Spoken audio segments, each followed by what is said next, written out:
Глава государства отметил, что поручил до 2025 года разработать наиболее оптимальный вариант латиницы для казахского языка. Все три варианта казахского алфавита на латинской графике назвал неудачным президент Касым-Жомарт Токаев. Он также заявил, что переход на латиницу не означает отдаление от России. Было представлено три варианта латиницы на казахском языке. Три варианта являются, на мой взгляд, неудачными. Я дал поручение соответствующим ведомствам еще раз вернуться к рассмотрению латиницы, проявить научный подход, не спеша к 2025 году подойти к решению данной проблемы во всеоружии, сказал Токаев в интервью телерадиокомпании Deutsche Welle перед визитом в Германию. Переход на латиницу в Казахстане не означает отдаление от России, ответил Токаев. Абсолютно неправильная интерпретация. Первым президентом Нурсултаном Назарбаевым было принято именно такое решение. Реформируется именно казахский язык. Мы же ведь не касаемся русского языка, высказался Токаев. Он отметил,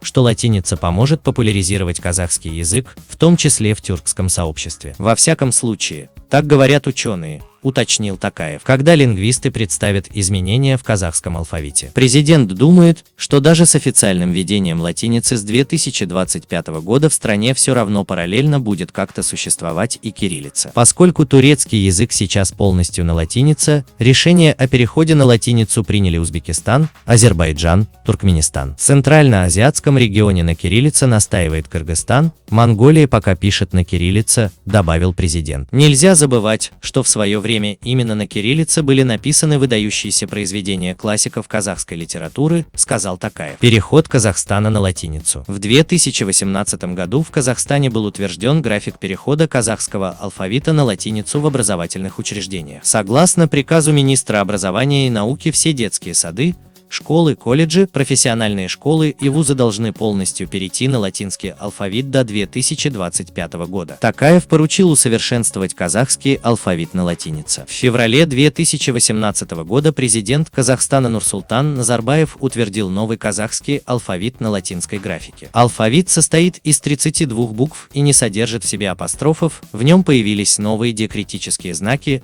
акуты для 6 специфических букв казахского языка.